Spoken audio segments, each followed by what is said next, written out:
Good afternoon, my friends. Good afternoon. Great to see you today. If we have not met yet, my name is Blake Kent, and I'm a sociologist here at the college. For my students that are here, my intro students, just FYI, there is a sign-in sheet over on that little round table, so make sure you sign that before you leave today. But it is a pleasure to have Dr. Matthew D. Taylor with us today. I have been, much to the damage of my mental well-being, I have been on Twitter a lot over the last 5 years. And in recent times, Dr. Taylor has been on a meteoric rise in terms of his presence, his contributions, his observations about what's going on with religion and politics in the U.S. today. And it is just a real honor to have him here as we look at what's going on in our society, as we examine what's happening in our churches and our faith communities, and wrestling with sort of what it means to be a Christian that's engaged in the world and actively participating in ways that we do that constructively and ways that we might do that in a way that's less constructive. Dr. Taylor's new book, which I'll mention again in a second, is The Violent Take It by Force, the Christian movement that is threatening our democracy. This has gotten a lot of rave reviews and is hard to get, actually, in some spaces. So, Matthew Taylor is a senior scholar at the Institute for Islamic, Christian, and Jewish Studies in Baltimore. He specializes there in American Christianity, American Islam, Christian extremism, and religious politics. Now, in addition to his new book, which tracks how a loose network of charismatic Christian leaders called the New Apostolic Reformation has been an instigating force in the January 6th insurrection and is currently reshaping U.S. sort of religion and politics. He's also written in the past on Salafi Muslims in America. He is a PhD from Georgetown University in religious studies. He has an MA in theology from Fuller Seminary down in Pasadena. And he serves as an associate fellow at the Center for Peace Diplomacy in New Orleans. And there he works on preventing religion-related violence surrounding U.S. elections.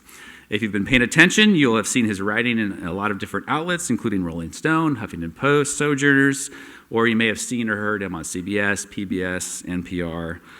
He's been all over the place these days, and it's very fun to have him from all over the place to right here with us here at Westmont College. So please join me in welcoming Dr. Matthew Taylor.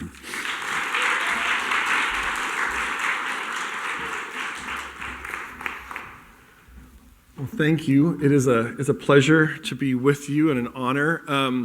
I'll say I come with a little bit of trepidation today with the title that we chose for this lecture of Has Evangelical Christianity Become a Threat to American Democracy? And I recognize I'm speaking about this in an institution that identifies as evangelical, and I'll just say I gave Blake about 10 different title options, and this is the one he chose. So if you have any frustration with the title, go ahead and take that up with Blake.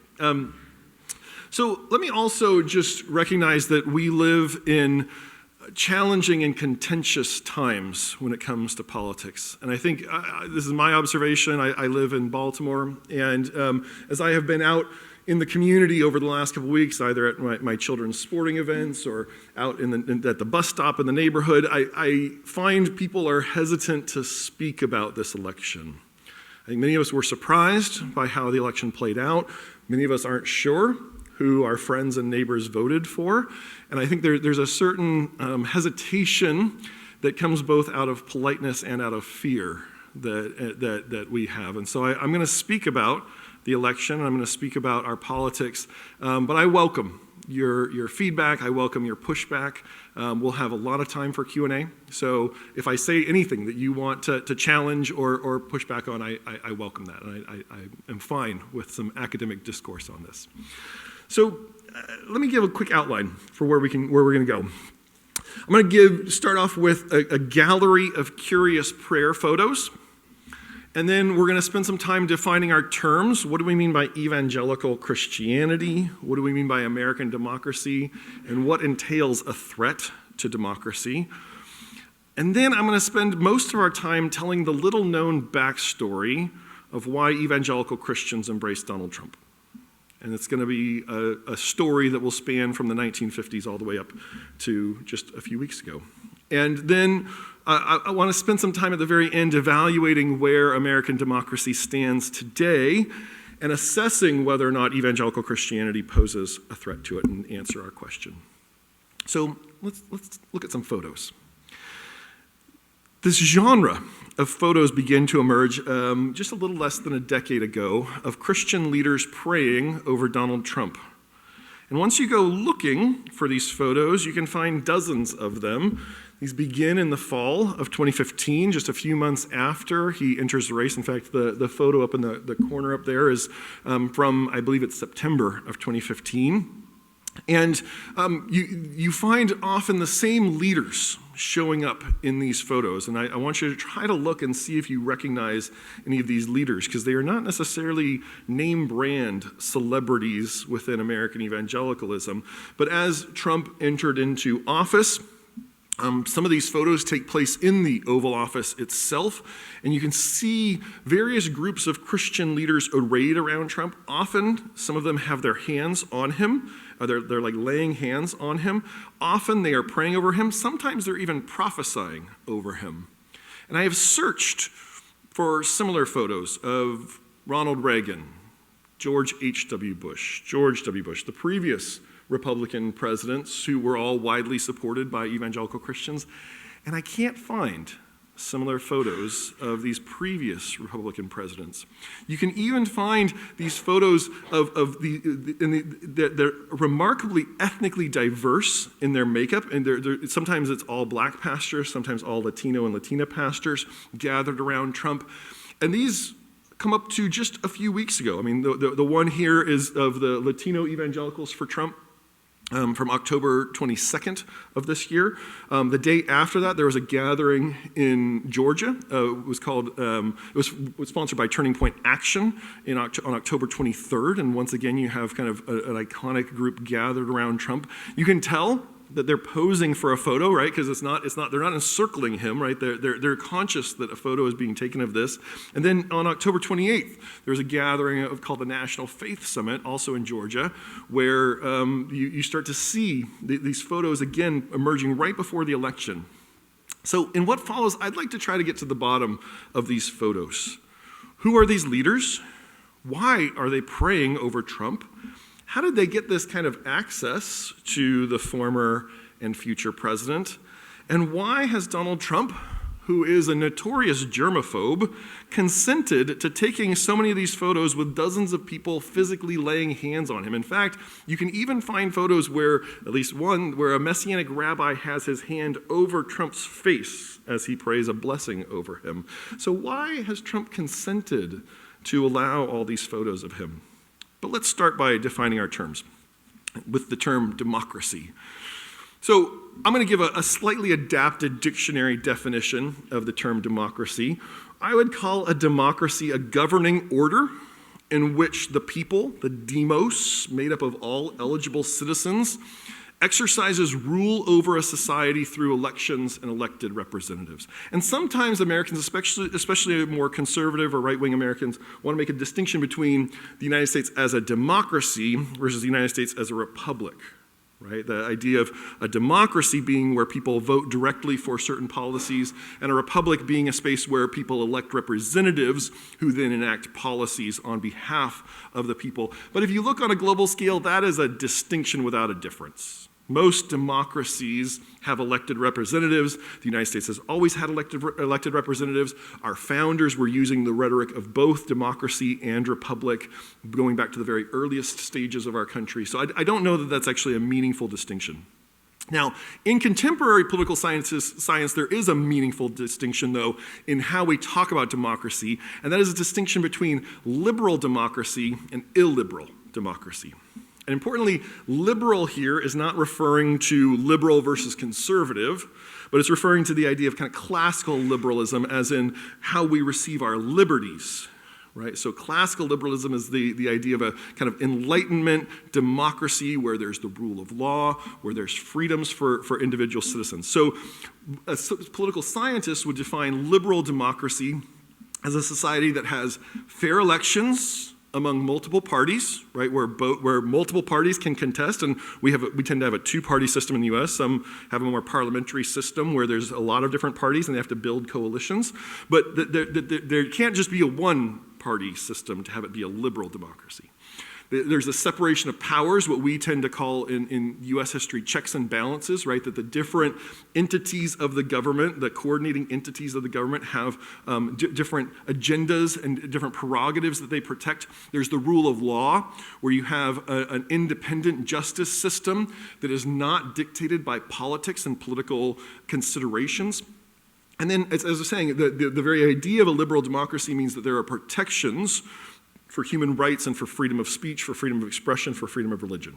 Okay, so that is liberal democracy. Now, when we talk about illiberal democracy, and this is a term that's really started to come into vogue within the last 30 years, and you can see on the map here, this is coming from a data set where they're trying to numerically assess the different countries of the world and how they map onto a liberal versus illiberal. So the darker blue colors are the more liberal democracies, and the lighter kind of yellowish-green colors tend to be the ones that are illiberal, if they're democracies at all.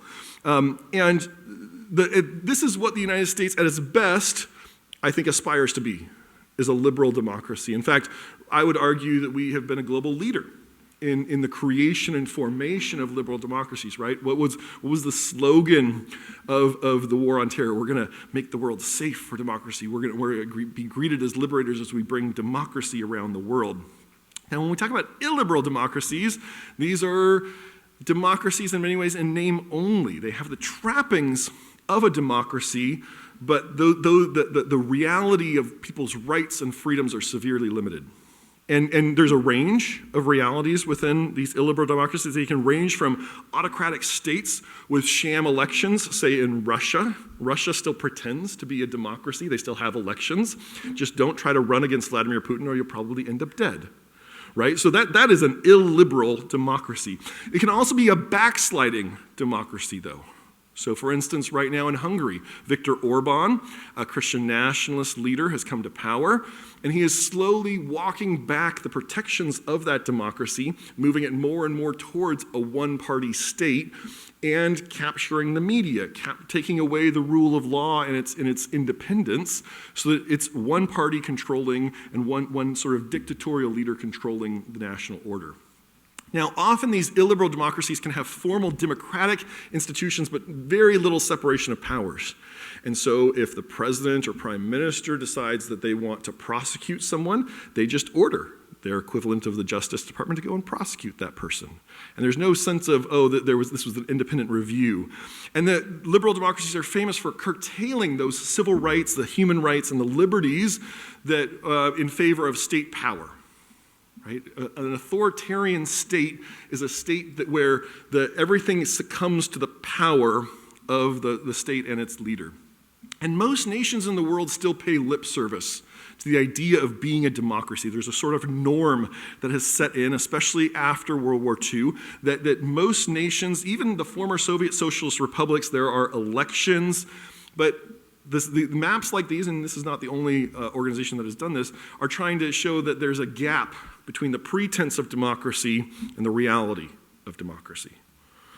Let me make a few points here. So democracy, as we talk about it, it's not a binary.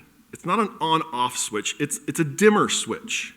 And a democracy can grow and become more democratic and move further along that spectrum, become a darker blue on the map, or it can move the other direction, right? It's not a factual, are you a democracy or not? Everyone claims that they live in a democracy.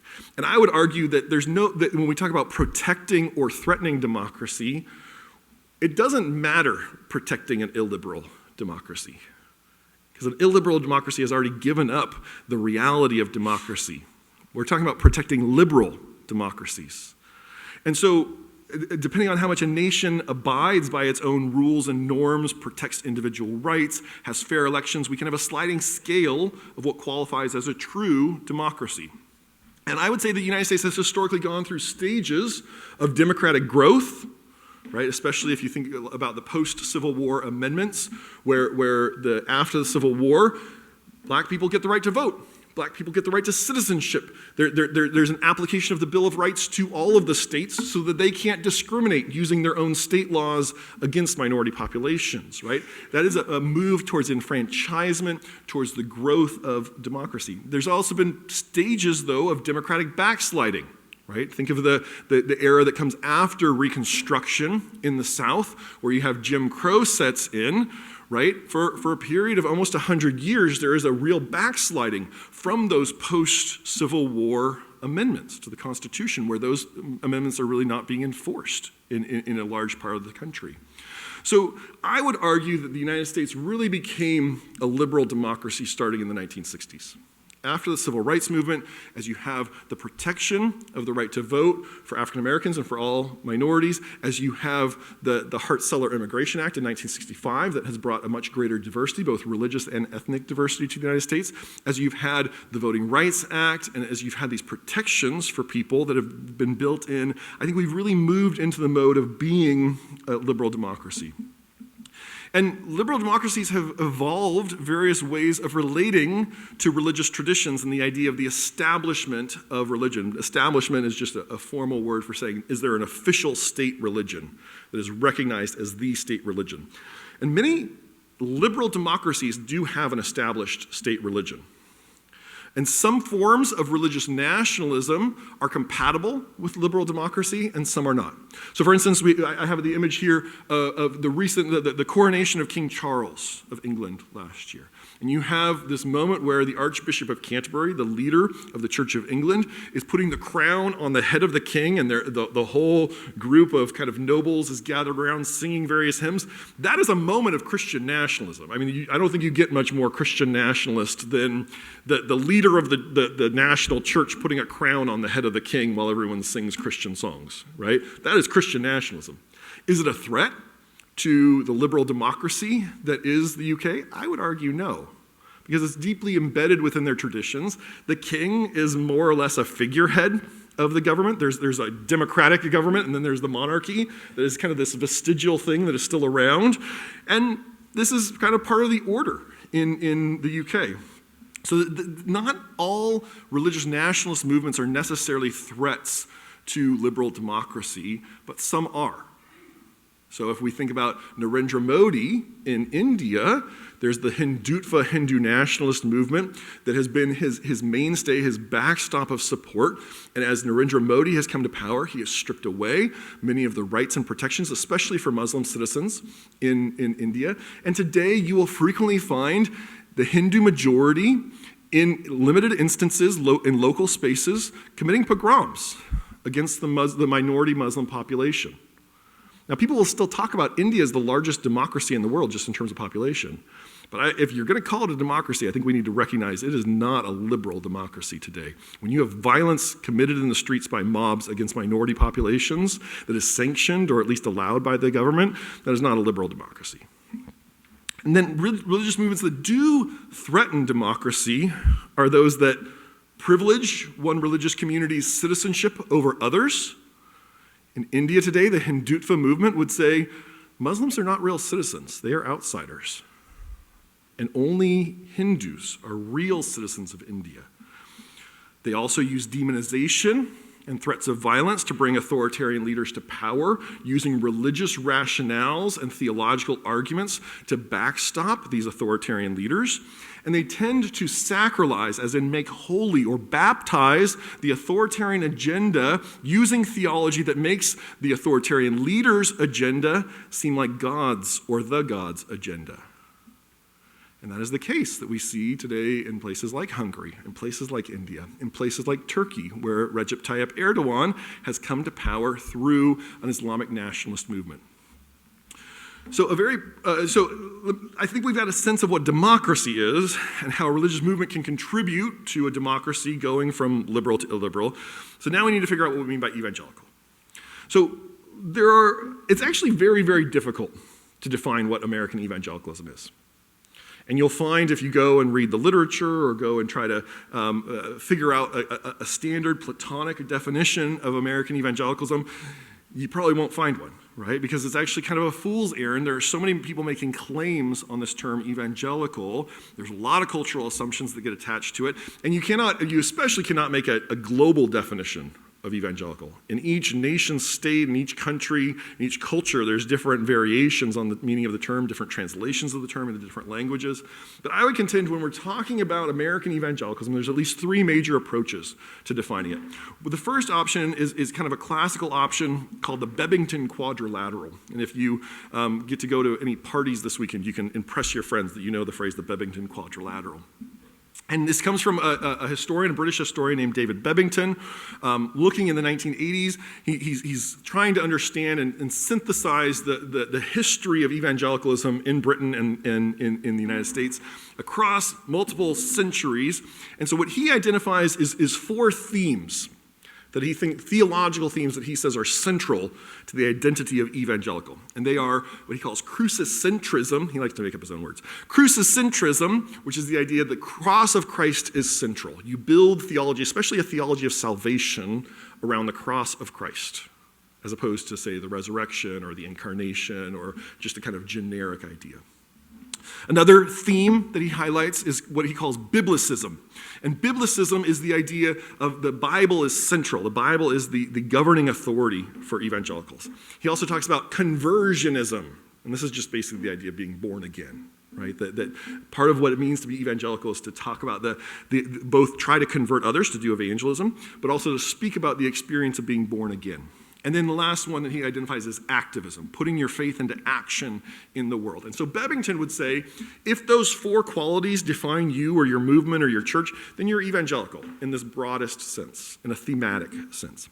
Now, when it comes to sociology and surveys, that's a little loosey-goosey. So what sociologists and political scientists have tried to do is try to narrow it down and make it a little more concrete.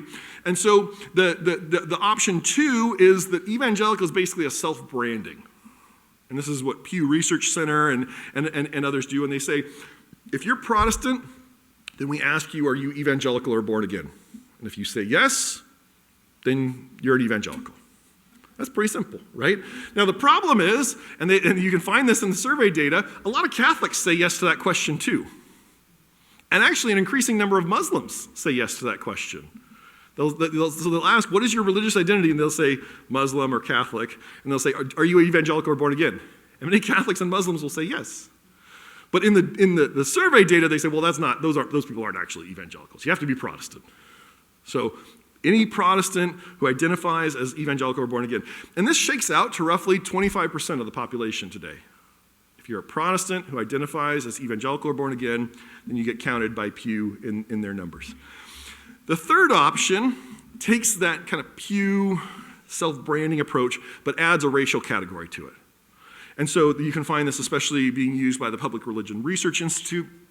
And so they say it's a religio-racial category that says if you are white and Protestant and say you are born again, then you're evangelical. And they'll talk about white evangelicalism. Now, this is often used for political purposes because white evangelicals tend to be a very predictable and coordinated voting bloc, whereas if you start adding in the evangelicals of color who are using that term but might not identify as white, it gets a lot more complicated politically. So political scientists have found this to be a very useful demographic block to isolate out. And you'll often find this in like exit surveys, exit polls after an election. How did the white evangelicals vote? That doesn't mean all evangelicals. It's just that white evangelicals, right? So all white Protestants who self-identify, that's the third option. I think each of these approaches can be useful in certain circumstances. And I'm not out to say that any of these is good or bad. But if we're going to understand the relationship between evangelicalism and Donald Trump and American democracy today, I think these options actually don't help us out very much. So what I'd like to suggest is a different approach, a different method of defining evangelicalism that I think will shed a little bit more light on what we're talking about. And I'm using what is here a 4 quadrants model, delineating 4 different types of American Christianity and then locating evangelicalism within that. And the 2 governing questions within this model is the expression of Christianity we're looking at denominational? And is the expression of Christianity we're looking at charismatic? So denominations are how American Christians have historically, especially American Protestants, have historically figured out how to solve our schismatic problem. Since the Protestant Reformation, Protestants have been fighting over how to interpret the Bible, over what is good theology, over what we're doing at the Lord's table, and all of that has led to all this schismatic energy. That is one of the characteristics of Protestantism. We're always fighting over things. And so denominations are the structures, the governance structures that we've evolved over time to hold together translocal bodies of congregations to protect the traditions, to train clergy, to offer financial oversight.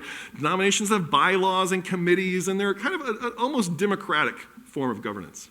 Now, when we talk about charismatic, of course, we're not speaking about like, do you have Riz? Are you the kind of person that has a magnetic personality? Kind of the more secular meaning of charismatic. This goes back to the New Testament usage, right? And in the Greek, charisma is the singular, charismata is the plural. These are the gifts of God, the gifts of the Holy Spirit. And so charismatic Christians today are Christians who are invested in accessing the supernatural gifts of the Holy Spirit that are described in the life of the early church. These are the folks who are trying to recapture what they understand as kind of the supernatural ethos of the early church. They're characterized by things like speaking in tongues, belief in modern-day miracles, pursuing modern-day miracles, believing in modern-day prophecy. So if we take these two questions and map them onto a grid, then what we find is American Christianity sorts out like this. Quadrant 1 would be denominational and non-charismatic. This is, I think, how most of us think of American Christianity, where most, I think, American Christians would locate themselves. Most Catholics would be in this camp. Most mainline Protestants, to be a mainline Protestant is to belong to one of the mainline denominations. It's definitionally a denominational movement. Most historically black Protestants, especially those that belong to the black Protestant denominations that go back to the antebellum era, before the Civil War. And then this is where I would put what we could call classical evangelicals, denominationally bound, non-charismatic evangelicals, people like the Southern Baptists, the Presbyterian Church of America, the EV Free Church, right? These kind of historic evangelical denominations.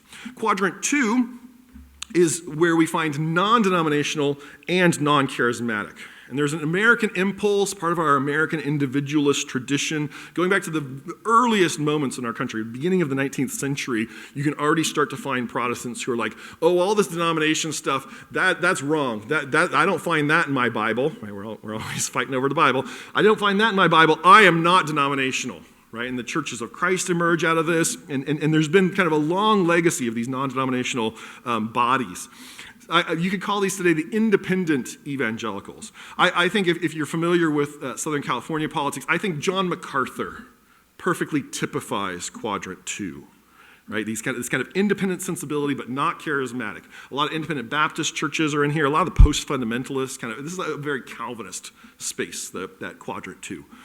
Quadrant 3 would be charismatic and denominational. And this is where we would find Pentecostals, at least in the U.S. The way we use the term Pentecostal refers to denominations especially those that have descended from the Azusa Street Revival in Los Angeles in the beginning of the 20th century, the Assemblies of God, the Church of God in Christ. This is where we find charismatic Catholics. There's a burgeoning movement of charismatic Catholics around the world. In fact, Amy Coney Barrett, the Supreme Court Justice, grew up in a charismatic Catholic community. There are even some charismatic mainline Protestants. There are fewer today. There was a movement of them that started in the 1960s. There's still a few pockets of charismatic mainline Protestant churches. And what it characterizes Quadrant 3 is they are containing the energy of charismaticism, the energy of this kind of charismatic spirituality within the boundaries of denominations and the bureaucracy of denominations. And Quadrant 4 is where I want to spend the rest of our time together. This is where you have charismatic spirituality meeting non-denominational governance. These are the so-called independent charismatics. These folks usually identify as evangelical, but they're a particular style of evangelical, not like the classical evangelicals or the John MacArthur types. This sector has had huge growth since the 1970s and 1980s. In fact, let me just give you one statistic. Globally, whole world, experts estimate in 1970, there were 44 million independent charismatics in the world. 44 million. By 2020, the estimate was up to 312 million.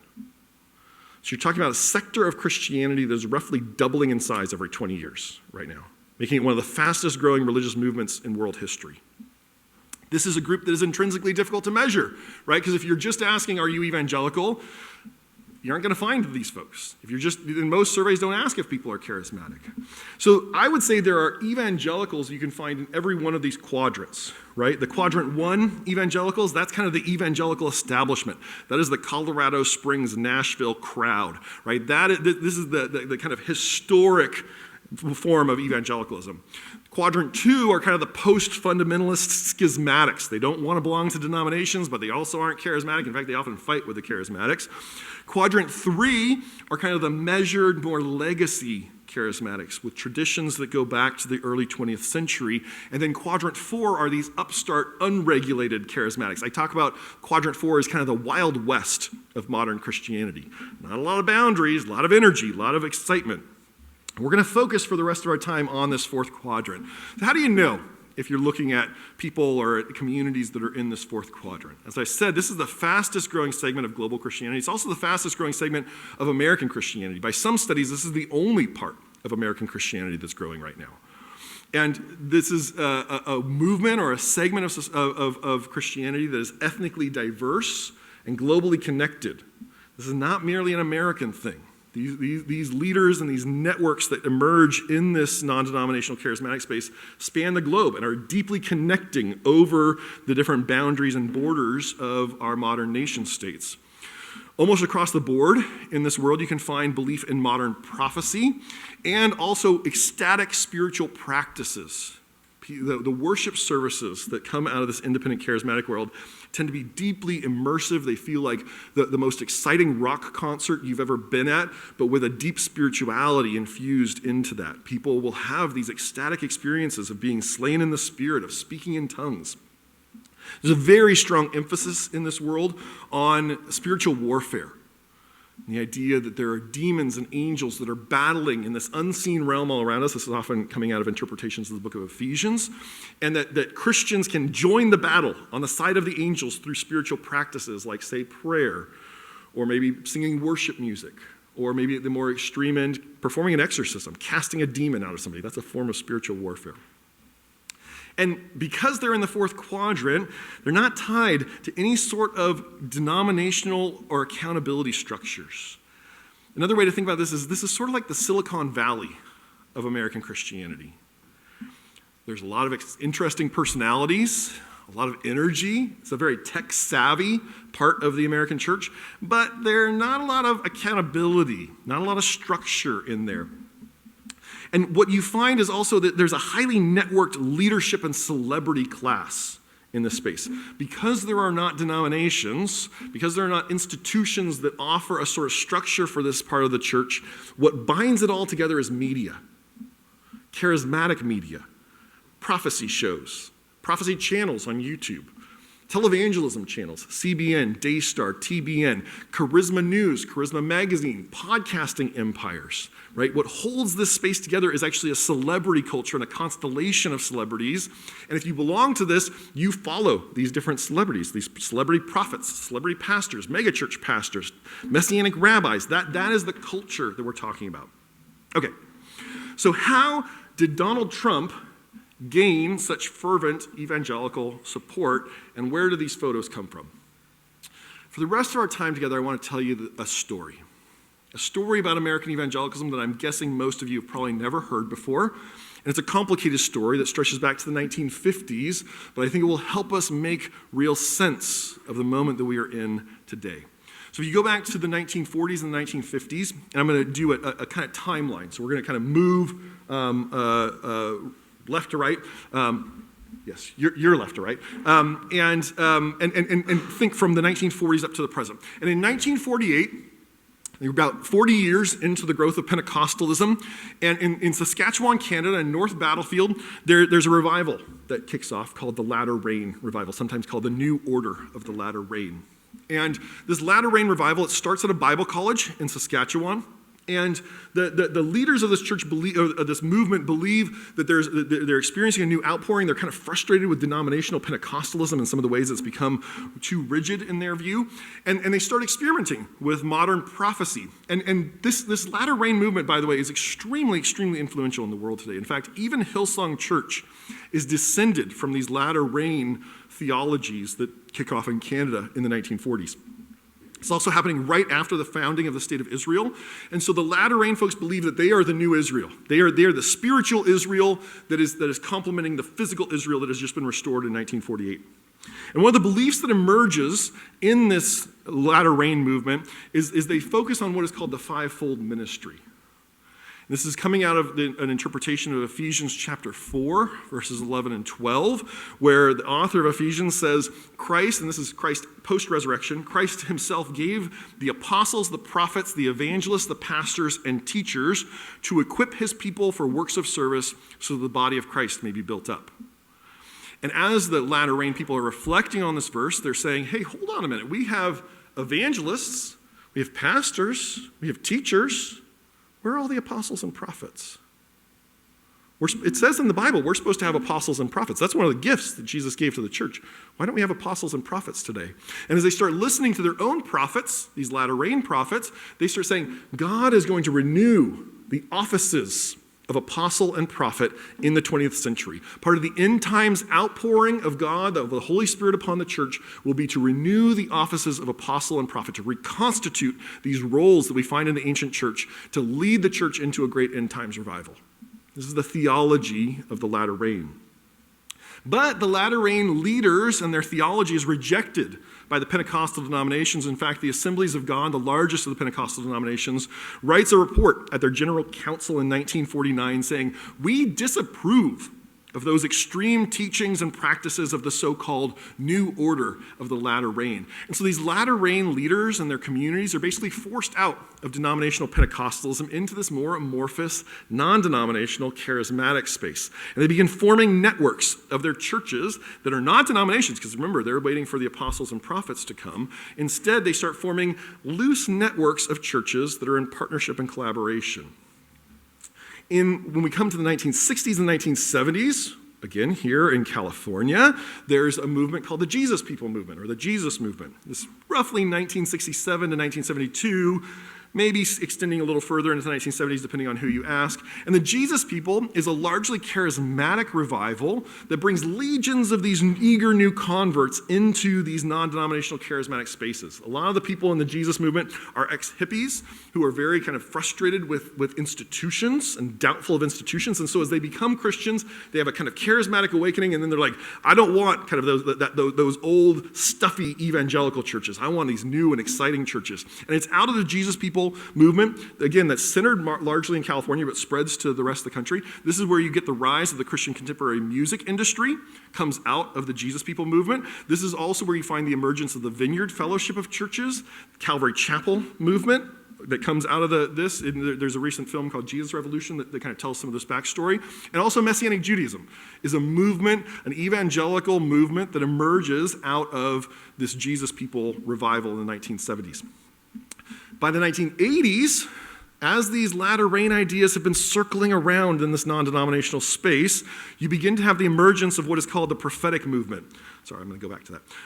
The prophetic movement, that it begins especially around in Kansas City by a group of leaders called the Kansas City Prophets, who are affiliated for a time with the Vineyard, centered around a leader named Mike Bickle, if you've heard that name.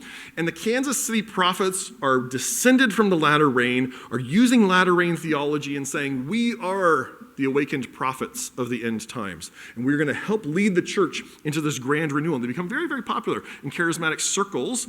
And you also start to have some people experimenting with taking on the title apostle. I'm an apostle. I'm going to form an apostolic network instead of a denomination. In the 1990s, this comes to the attention of a Fuller Seminary professor named C. Peter Wagner. And C. Peter Wagner is an expert in what is called church growth. It's not really a field of study today, as far as I can tell, but it's very popular in the 1970s and 1980s. And the field of church growth, the idea is you can take the data of the social sciences, sociology, political science, psychology, anthropology, blend that with evangelical theology, and produce growth. You can find formulas that churches can follow in order to become megachurches. You can find formulas that missions movements can follow in order to become mass movements and take over whole people groups and evangelize whole people groups. And in the 1980s, Peter Wagner's hanging out with some of these folks, looking at all the stuff that's going on with modern prophets and with the vineyard, and he's very interested in all these things, and he becomes fascinated with the non-denominational charismatics, and he comes to believe that the non-denominational charismatics, these independent charismatics, are the future growth edge of the church. This is where the revival, the transformation of the church in the 21st century will come from, and he really starts to immerse himself. And in 1989, he meets a prophet named Cindy Jacobs. She's about a generation younger than Peter Wagner, but she starts introducing him to some of the ideas that are floating around in these post-latter rain circles. She starts talking about mass campaigns of spiritual warfare, and Peter Wagner is like, ooh, interesting. And she starts talking about how there are actually high-level demons that control literal physical territory. There are high-ranking demons, and you can identify them by name, and they control actual nations and cities. And if you're a prophet, you can see and identify those demons, and then we can work on casting them out. And so Wagner and Jacobs start partnering together. He starts mentoring her. She starts introducing him around to a bunch of her prophet friends and apostle friends.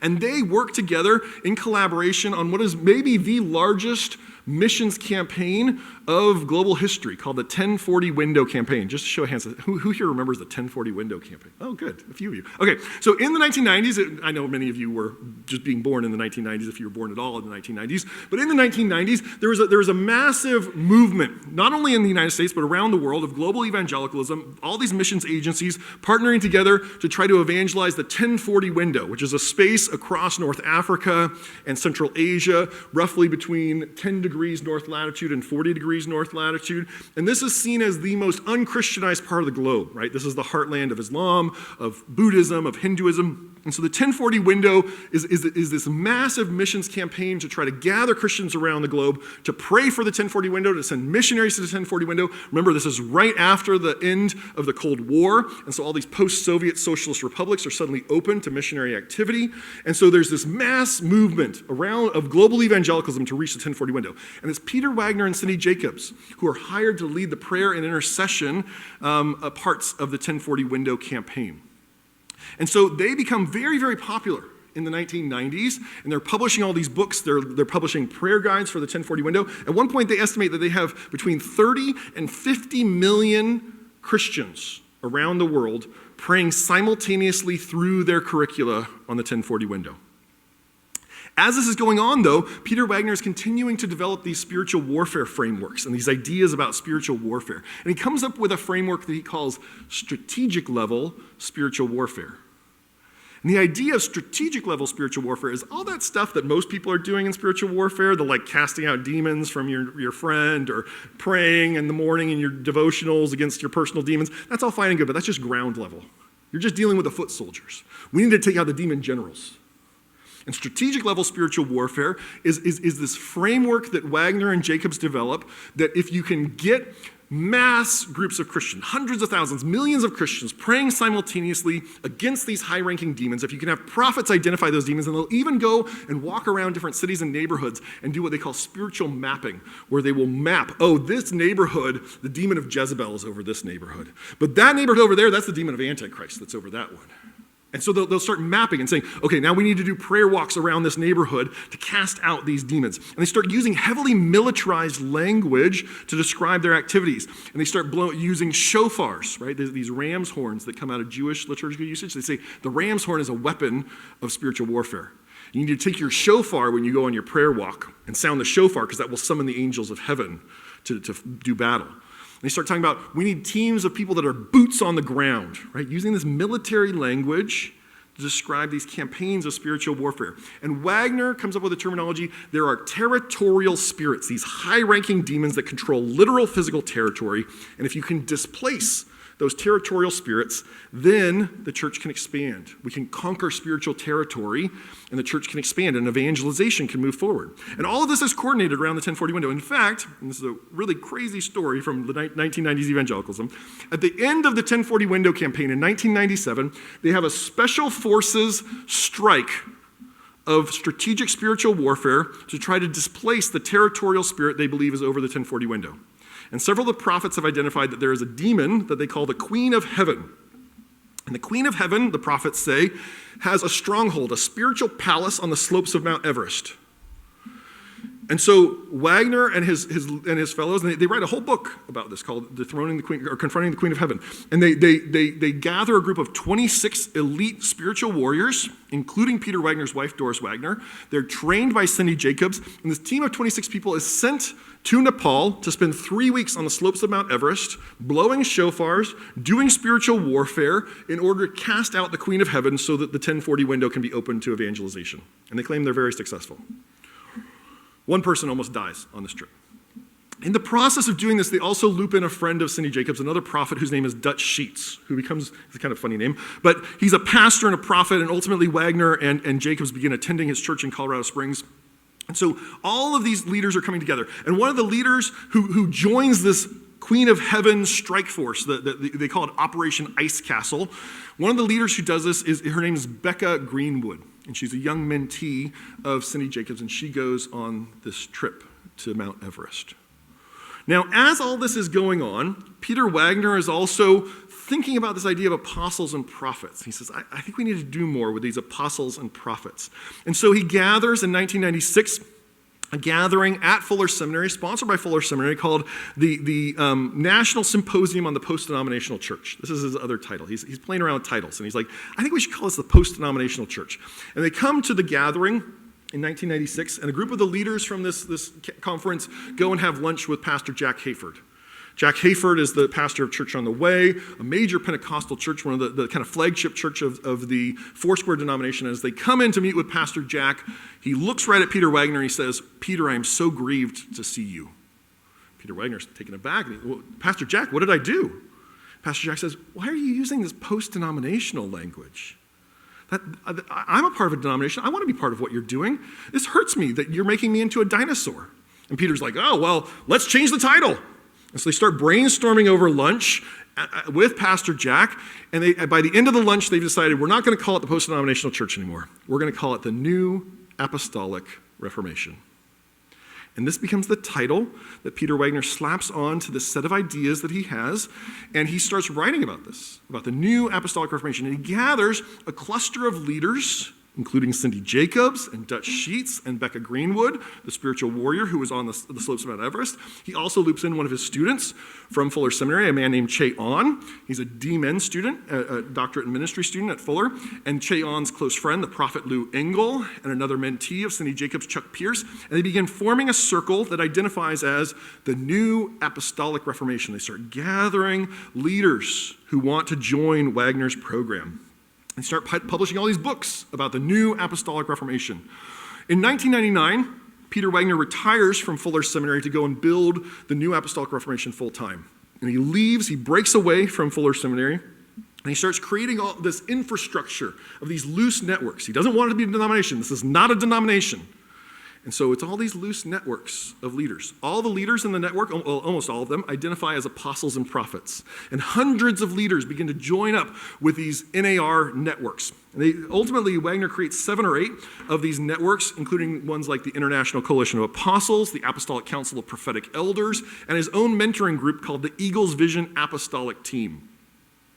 And the NAR, the New Apostolic Reformation, is really a branding exercise in this independent charismatic world. Wagner's kind of packaging together all his ideas about spiritual warfare, about apostles and prophets, and saying this is the New Apostolic Reformation.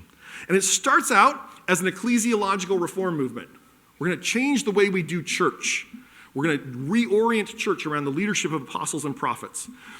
And they start building out these apostolic networks. There's hundreds of leaders who are joining these networks. This is the it game in charismatic circles in the late 90s and early 2000s. And in 2001, Wagner meets another apostle and a prophet named Lance Wallnau. Lance Wallnau is kind of washed up Pentecostal pastor, but he's got a really interesting idea. And his idea is called the Seven Mountain Mandate. And Wallnau claims that he has received a prophecy that you can divide society up into 7 different arenas of influence: the government, religion, family, education, media, business, and the arts. And that you imagine each of those as a mountain. And Christians need to do spiritual warfare and real-world combat to take over every one of those mountains, to rise to positions of influence, so that then Christian influence can flow down into society. And Peter Wagner hears this idea and he says, ooh, that's catchy. I think that is a real prophecy. This is the program I've been looking for. And so the emphasis in these NAR networks starts to shift in the early 2000s. It starts out as we need to reform and transform the church, and ultimately they come to believe we need to take over the world. God is using apostles and prophets to take over societies and transform them and Christianize societies. And so Wagner and his fellows, the NAR leaders, they're very prolific. They write all kinds of books, dozens of books. They're generating all these memes, these ideas like the Seven Mountains. They're publishing them all over the place. And in the year 2008, right in the middle of this presidential election, one of their students gets elevated to a vice presidential candidate. Sarah Palin gets picked by John McCain, and Sarah Palin has been mentored by an NAR prophet in Alaska and has had many of these NAR leaders circling through her charismatic church prophesying over her. And so when she is chosen out of obscurity to be the vice presidential Republican candidate in the 2008 election, the NAR leaders think, we're coming into our own. God is giving us dominion. God is bringing about the Seven Mountain Mandate. We're going to take over the government mountain through Sarah Palin, and then we're going to transform the world. And then John McCain and Sarah Palin lose. And they enter into the Obama era as a season of desolation. They're growing. Their networks are growing all over the world. They're doing all this transformative work around the world. But in the U.S., they see the Obama administration itself as demonic, as being in collaboration with demons, and they're very deeply frustrated. In 2010, Peter Wagner retires and starts to divvy up all these institutions among his followers. And it's in 2013, right after Obama is elected the second time, that Dutch Sheets, remember that pastor, Dutch Sheets, he believes he receives a prophecy. He's participating in a graduation ceremony at Christ for the Nations Institute in Dallas, where he is the executive director. And somebody, one of his mentees, gets up on stage. He's speaking at the graduation ceremony. In the middle of this graduation ceremony, he turns to Dutch and he says, I have a present for you. And he pulls out a flag. It's a white flag with a green pine tree at the center of it, and the phrase, an appeal to heaven, across the top of the flag. This is a Revolutionary War flag. It flew over the Massachusetts Navy. It was commissioned by George Washington to fly over the Massachusetts Navy. There was only like 5 ships in the Massachusetts Navy, but it was a small navy, but it flew as it was one of dozens of these Revolutionary War flags. But as Dutch Sheets sees this flag, and the guy tells him, this is the flag under which America was born. And Dutch Sheets believe he receives a prophecy that this flag, this appeal to heaven flag, is the symbol of a new revolution in American society that will transform American society, that will bring America back to God. And so he writes a book in 2015 titled An Appeal to Heaven, and he starts spreading this idea. This is the spiritual warfare campaign that we're going to use to take back America. It also happens in 2015 that Donald Trump enters the presidential race. And when he does, he turns to one of his closest friends and advisors, a woman named Paula White Cain. She is an independent charismatic televangelist and a megachurch pastor. She's an apostle. She's not in Wagner's network, but she's definitely believing in these latter rain ideas. And he turns to Paula White Cain. She's been his personal pastor since about 2002. And Donald Trump says, I want you to be my liaison to the evangelicals. Because he knows, as a Republican candidate for president, there's no way you can win without winning over the evangelicals. And so he turns to Paula White Cain and says, will you be my liaison to the evangelicals? Now the problem is, Paula White Cain exists in the 4th quadrant. She doesn't know quadrant 1 evangelicals. She knows televangelists. She knows messianic rabbis. She knows apostles and prophets. And so she starts to gather a group of the leaders that she knows at Trump Tower for a series of meetings with Donald Trump in the fall of 2015. And Lance Wallnau is in these meetings, the Seven Mountains guy. And he says, as he meets Trump for the first time, that he receives a prophecy, that Donald Trump is a type of a Cyrus. Cyrus is the emperor of the Persian Empire in the Hebrew Bible. If you remember the story, right, the people of Israel, the Jewish people, are taken away into exile in Babylon, And then the Persian Empire conquers the Babylonian Empire, and Cyrus is the emperor who sends the Jewish people back to Jerusalem to rebuild Jerusalem and rebuild the temple. And so this Cyrus anointing idea becomes one of the key ways that evangelicals rationalize voting for Donald Trump in 2016. He's not a good Christian. He's not even a person of God, but he's an instrument in the hand of God. He's anointed for office. And so as the primary campaign plays out in 2016, quadrant 1, 2, and 3 evangelical elites don't want anything to do with Donald Trump early on in the campaign. It's the quadrant 4 leaders who are the televangelists, the apostles, the prophets, the messianic rabbis, the megachurch pastors. They're endorsing Trump, and they're encouraging evangelicals to vote for him. In February 2016, Peter Wagner jumps in, and he's dying at the time. He's slowly dying, but he endorses Donald Trump on his Facebook page. And in this endorsement, he says, Donald Trump is a type of a Cyrus, and he's already conquered the media mountain and the business mountain. Let's let him conquer the government mountain for us. And all of Peter Wagner's inner circle is watching as he does this, and they say, Trump's the candidate. He's the prophesied candidate. And the NAR networks and leaders all start banding together around Trump. Lance Wallnau throws all in on this prophecy about Trump. In fact, he publishes a book right before the election called God's Chaos Candidate, arguing that Donald Trump is God's prophesied president for the United States. And he starts publishing articles about this. Peter Wagner dies in October 2016, just a few weeks before the election, and one of his last conscious acts is to cast an absentee ballot for Donald Trump from his deathbed in hospice. And his followers, when Trump wins, see this as a final prophecy and endorsement from Peter Wagner. Of course, Donald Trump wins the election in November 2016, and the NAR leaders are jubilant. When Trump is inaugurated a few months later in January, the NAR leaders organize a Christian inaugural gala dinner in Washington, D.C., where Dutch Sheets and Cindy Jacobs and Lance Wallnau are all speaking at this, signaling this shift that is going on in the religious right. And that same month, in January 2017, they launch an initiative called POTUS Shield, POTUS, President of the United States. This is a spiritual warfare effort to support and backstop the agenda of Donald Trump. And they gather leaders in Washington, D.C., these independent charismatic leaders to do spiritual warfare, to protect Donald Trump, but also to advance Trump's agenda. And note what is happening here. They're saying the agenda of Donald Trump is the agenda of God. Anyone who opposes Donald Trump is on the side of the demons. And we need to beat back the demons. The NAR leaders become some of Trump's most trusted evangelical advisors. In fact, if you look at the lists of Trump's evangelical advisors, every list of them, and there's been many different iterations of this, more than half of the leaders are quadrant 4 leaders who surround Donald Trump. And Paula White Cain becomes the chair of all of Trump's evangelical advisory boards right up until today. And so you see, she's stacking the circles of leaders around Trump with these NAR and independent charismatic types. And this is the origin of this genre of photos of leaders praying over Trump.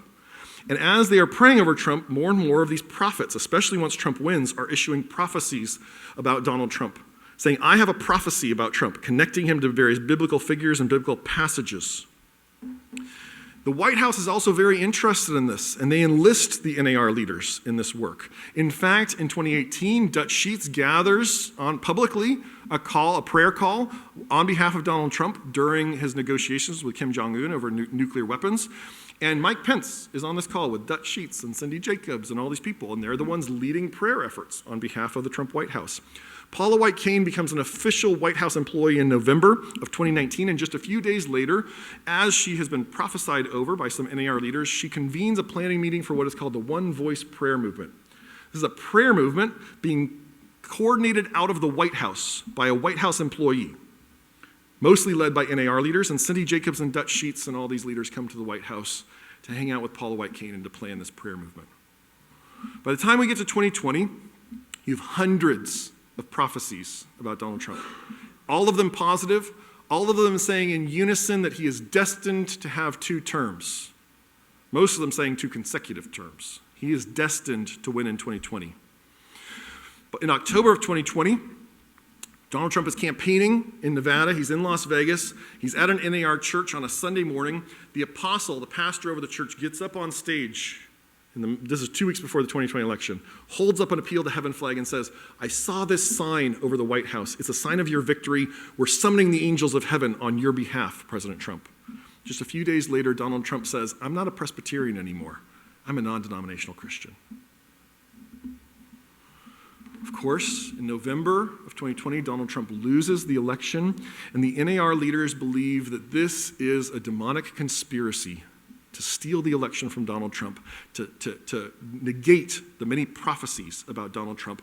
And so they launch a spiritual warfare campaign, probably the largest spiritual warfare campaign since the 1040 window campaign, to see Donald Trump reinstated, to see him victorious, even as he is contesting the results of the election. And Dutch Sheets and Lance Wallnau are two of the foremost leaders in this, but basically all of Wagner's inner circle is involved in gathering Christians, galvanizing Christians to stand against the results of the election.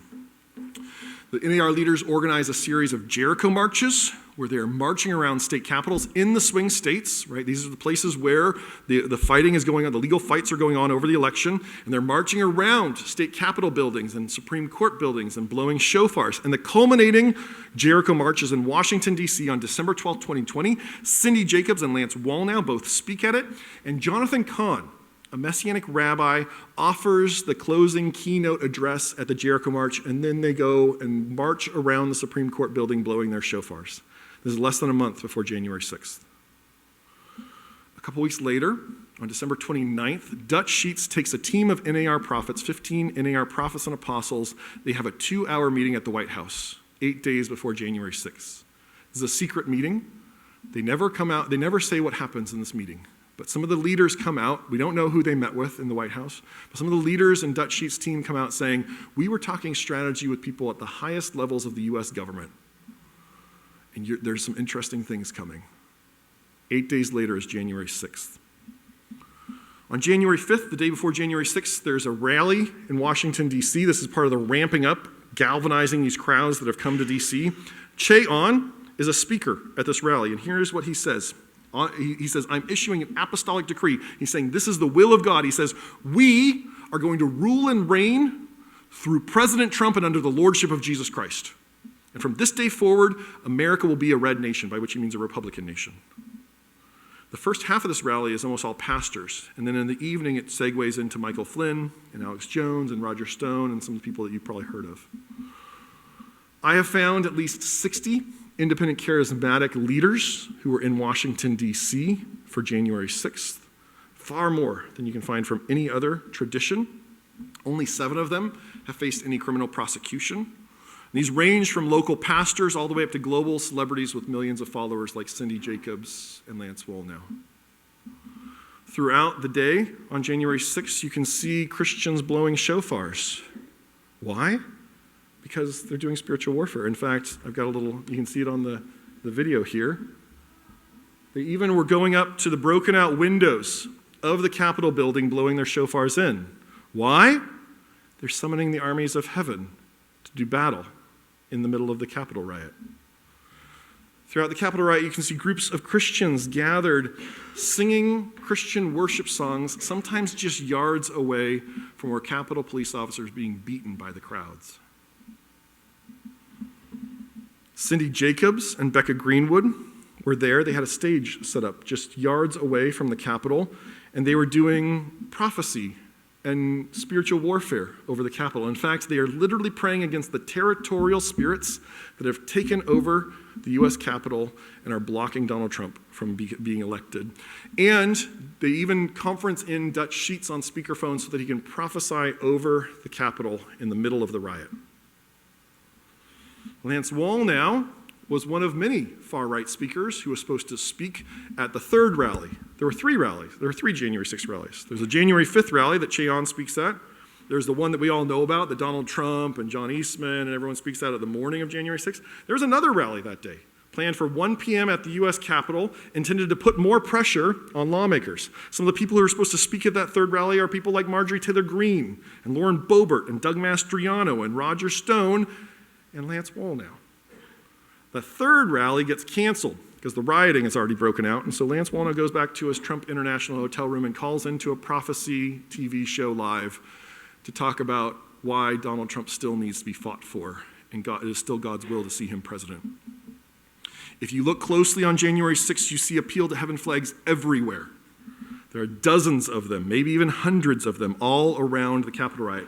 You see them when they're gathering at the Trump rally, at the Ellipse, as they cross the National Mall towards the Washington Monument, moving towards the Capitol. You can even see Appeal to Heaven flags on the front lines of the crowds skirmishing with Capitol police officers and even being used on tent poles to beat Capitol police officers. We know of at least one Appeal to Heaven flag that made its way into the Capitol, worn as a cape by a Capitol rioter. And when police later came to arrest him, they found the Appeal to Heaven flag spattered with blood and with mace.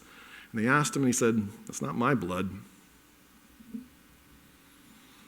Since January 6th, as Donald Trump has reemerged as a figure in our politics, the prophecies around Donald Trump continue to flow. And this Flashpoint show that where Lance Wallnau called into has become a major vector of Christian radicalization.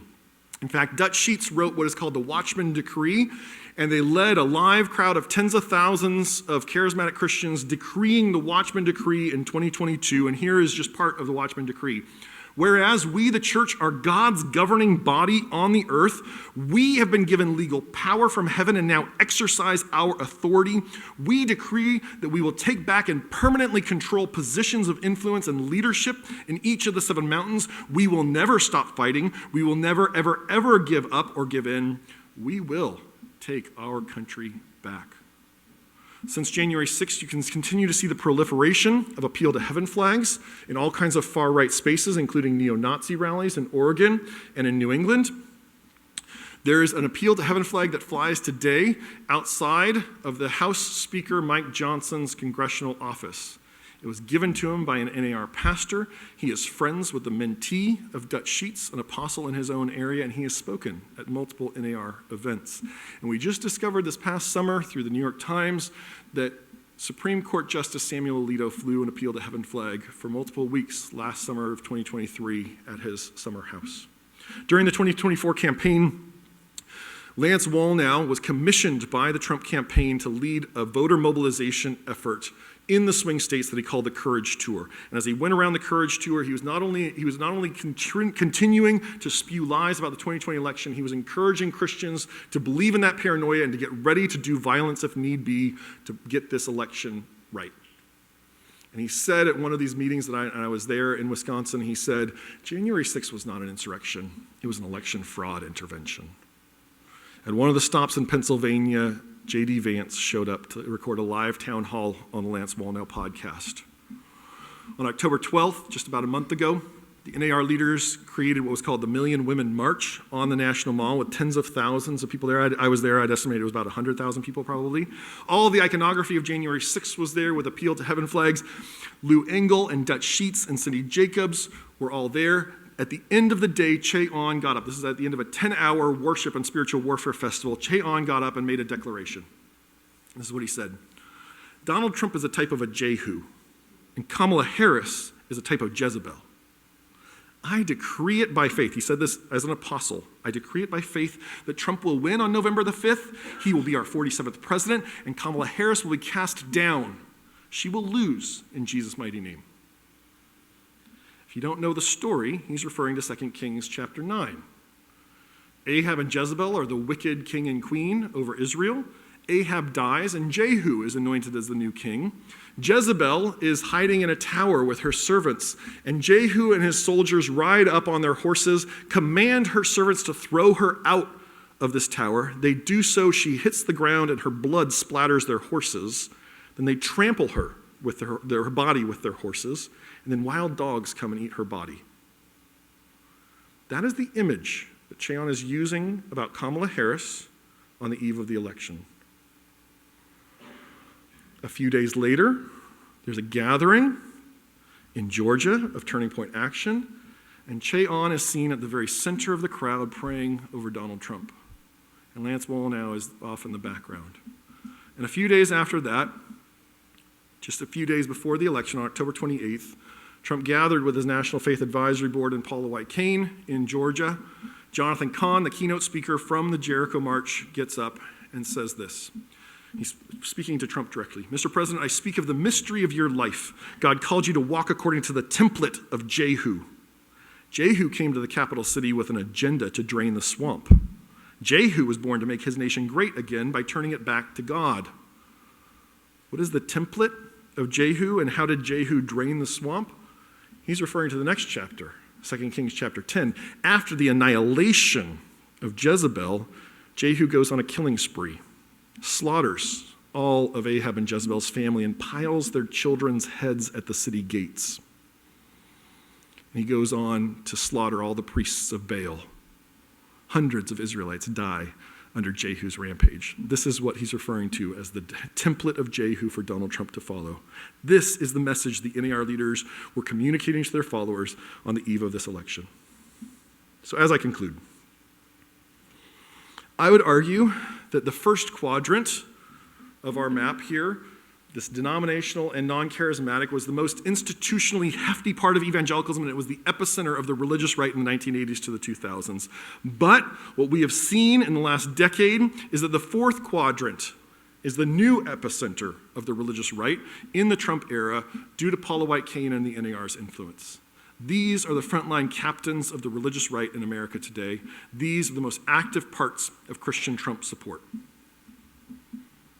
So, last final few thoughts. We talked at the start about liberal versus illiberal democracy, and the Achilles heel of liberal democracies are populist authoritarian movements. A populist authoritarian movement is so dangerous to democracy because a populist authoritarian movement uses the mechanisms of democracy, the rule of law, freedom of assembly, free speech, political mobilization, to come to power. And when populist authoritarian movements come to power, whether it is in Hungary or India or Egypt or Turkey, they start changing the rules so that it can become an illiberal democracy. And populist authoritarian movements are far more powerful when they are wedded to religious nationalist movements that sacralize the authoritarian's will to power. And just as Donald Trump has overhauled the culture of the Republican Party through the MAGA movement, which is a populist authoritarian movement, so too has he brought about a seismic shift in the culture of the religious right and of American evangelicalism. Fringe characters who would have been laughed out of the room 15 years ago are now at the center of the action, both in the Republican Party and in American evangelicalism and the religious right. So I will conclude that some very powerful and well-connected American evangelicals absolutely pose a profound threat to American democracy today. And a big factor in how far into illiberalism we slide in the next 4 years hinges on what will the rest of American evangelicals and American Christians writ large do in this moment. Thank you.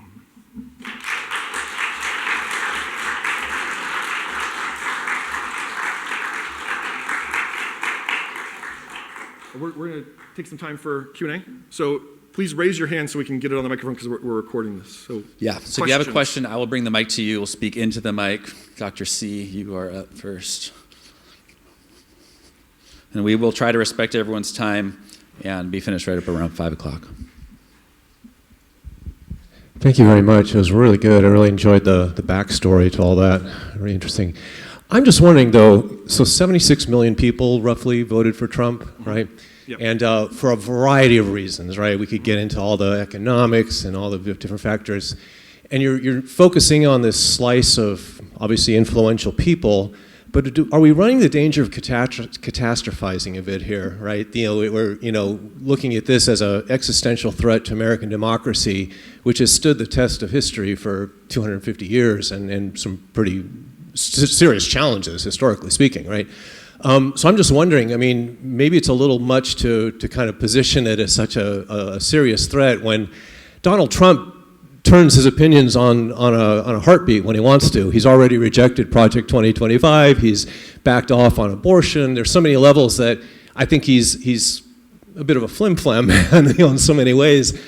So I just wonder, I think you're right. I think I see this, obviously these circles of influence coming around him, but is it really such a threat as you're making it out to be?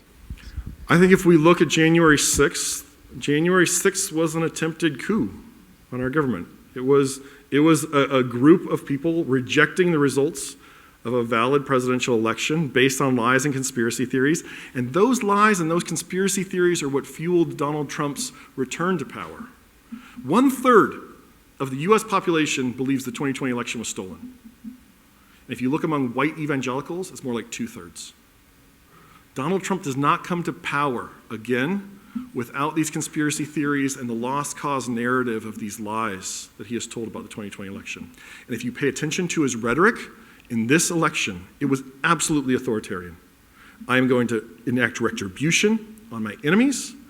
I'm going to be a dictator on day one. And his longest serving chief of staff, John Kelly, a man who is not a liberal squish, this is the man who enacted the child separation policies at the border. John Kelly felt it incumbent upon himself to come forward before the election to say Donald Trump is a textbook fascist. This is his longest serving chief of staff. So no, I don't think I'm catastrophizing. We don't know what's going to happen in the next 4 years, but I think that Donald Trump is a populist authoritarian, and I think we don't need to look backwards in American history. I think we need to look around the world at what populist authoritarians do when they come to power, because we have never had that happen in American history before. So I don't know what the next 4 years and how they play out. I hope it's, the best case scenario, I think, is that it's only as bad as the first Trump administration, which was pretty bad.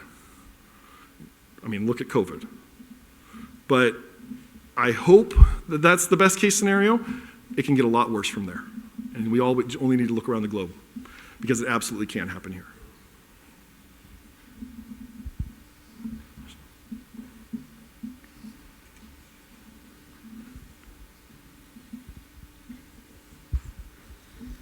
Thank you for your presentation. I find it interesting that you didn't use the phrase Christian nationalist at all.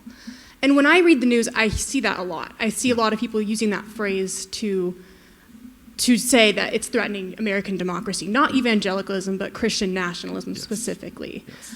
But I also look at the research, and like the Public Religion Research Institute says it's only like 10% of Americans would say that they truly identify as Christian nationalists.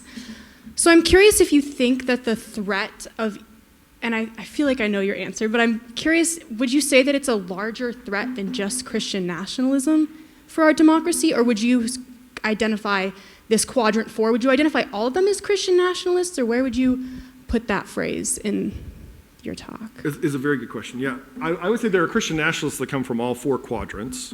The epicenter of Christian nationalism right now, at least in terms of by numbers, is really in the 4th quadrant in terms of the leadership, the ideas, the energy of Christian nationalism. I think we need to think about Christian nationalism not as a monolithic entity, but you look at any survey on Christian nationalism, it's actually a spectrum.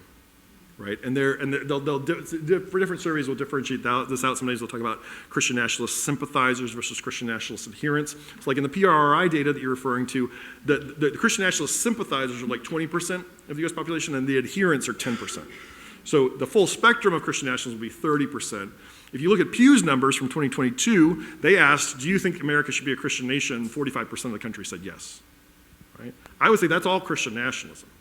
Now, a lot of those people are like, they want to sing God Bless America and have an American flag in their church. And when they're asked to survey, like, oh yeah, sure, it should be a Christian nation. I don't think that's a real threat to American democracy. That's always been a part of our politics. I would call these movements the hardline end of Christian nationalism, even verging on Christian supremacy, akin to white supremacy, in that they believe that Christians should have a privileged status in society. And that is a real threat to democracy, because they are functionally anti-democratic. They are saying not everyone should be equal in society. Christianity should be privileged, and Christians should have a different form of citizenship than other people in society. They should have more rights and have more protections. And if that were enacted, if their vision were enacted, we would not be a liberal democracy anymore. And they have very strong influence and sway with Trump and his administration.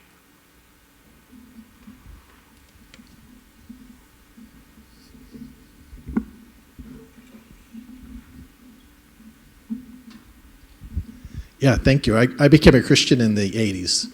So a lot of those slides, I've been in different meetings heard all of that. And was a former Evangelical Covenant pastor. Mm-hmm. So my question is more like, with all the students in the room here, what accountability or what can we do within our own, I don't know how many would call themselves evangelical, but what can we do within our own kind of communities to ask our questions or to make sure that we're not necessarily going down that same track?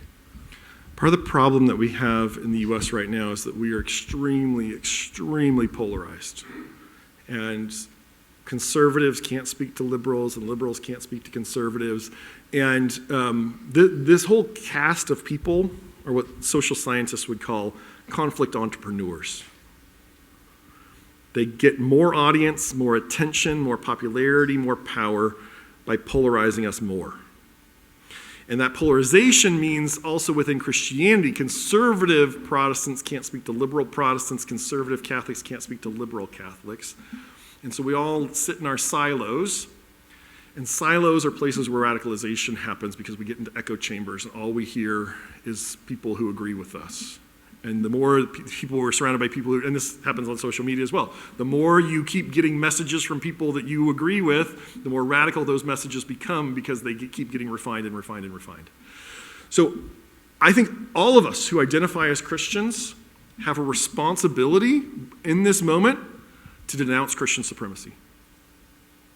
And I think all of us who identify as Christians have a responsibility to try to defang and de-radicalize Christians in our midst. My first book is about the American Muslim community after 9/11, and particularly the segments of the American Muslim community, the Salafi movement that is called radical Islam. One of the incredible things the American Muslim community has done since 9/11 is there were fringy, marginal figures in their community who were willing to perpetuate violence and do terrorism, and they've de-radicalized them. Not by casting them out, but by bringing them in and persuading them and saying, hey, look, I know you feel alienated. There's a space for you in this society. We all belong here. And there are not Muslim terrorist attacks perpetuated by American Muslims today because there's been an integration into pluralism in that community. And I think we as American Christians can take a lesson from that. These people are Christians. They're not fake Christians. They aren't crossing their fingers when they say the Apostles' Creed. They are Christians. And those of us who identify as Christians need to recognize this is being done in our name too. And we need to stand up against this stuff. And I think we need to have some theological fights. We need to have some theological arguments with family members, with neighbors, with friends, because this is happening all around us. These radical theologies, these anti-democratic theologies, these dehumanizing theologies are being deployed all around us on social media and in our churches and in the networks that we live in. And I think it's incumbent on us to stand against this stuff. All right, we have time for one more question. I'm going to give the provost the... No pressure. Pulling rank. Thank you again for your very informative talk. I think this is kind of like a two-edged question in the sense of many were very surprised at the election results and many devastated at the election results. So first part, were you surprised? Second part, what is the impact of this radical movement on Christianity itself? How is it impacting the gospel and the ability of the next generation to even want to be a Christ follower? Good, both really good questions. I was not shocked by the outcome of the election. I had seen the energy around Trump, and I've been deeply suspicious of the polling trade for a long time. I think they don't accurately count Trump support because Trump supporters don't want to participate in polls, and so you undercount them almost inevitably, and it's happened in every one of these election cycles. So I was not shocked. The impact on Christianity. Since 1990, American Christianity has been hemorrhaging people. Up until 1990, surveys show that about 90% of Americans were identifying as Christian. And that has been consistent since as long as there were surveys and since as long as there was America, right? More than 90% of the country identified as Christian. It starts dropping in the 1990s down to the mid-80s and then keeps dropping down into the low 80s. Today it's down around 63, 64%. So just speaking across the swath of the American population, about a third of the people who are identifying as Christian 35 years ago are not. And some of that's generational, right? There's all kinds of factors into that. This stuff is making people hate Christianity, and I think for good reason. If this was the gospel, I would not be a Christian. And for a lot of people who've been burned in these churches, who've been burned by these leaders who feel like Christianity has become fascistic in our country, this is what they're talking about. And I think if we're going to bear witness to the character of Christ, we need to stand against this stuff. Because I don't think this is worthy of the character of Jesus. These folks imagine Jesus as a tyrant. And God is a tyrant who wants to dominate people. And guess who he wants to do it through? Them. God wants to delegate all this authority to them to control society. I don't want to live in that society. I don't think any of us do. And I think we need to acknowledge to our friends who are disillusioned with Christianity, who are deconstructing, their critiques are valid. I'm still a Christian. I still go to church every Sunday. But when I study this stuff, it's hard to hold on to Christianity because this is dark. And I think we need to stand against this, and we need to acknowledge. And let me just say this as well. Let's not be precious about Christianity. Christianity has given us crusades. Christianity has given us pogroms. Christianity has given us racism and colonialism and Christian supremacy and Christian imperialism throughout history. Christianity is a human tradition shaped by humans, and it has our flaws and our foibles. And I'm not particularly criticizing Christianity. All those things are present in other religious traditions too, because that's part of humanity. But we identify as Christians within Christianity. I think we need to call Christianity itself back to the way of Jesus when it gets astray. And I think many, many Christians right now are going very, very far astray.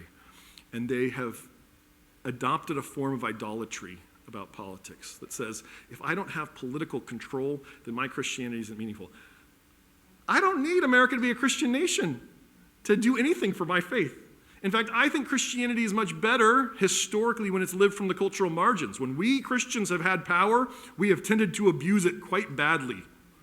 And that's why I think Jesus taught us the upside-down kingdom, right? To renounce power to be the servant and the slave of all. And I think we desperately need that theology right now in the church. And we need that message being preached from our pulpits, because these folks have a theology of Christian empowerment that is a theology of dehumanization for everyone else. Yeah, thank you. Thank you all. Word to finish on. Thank you.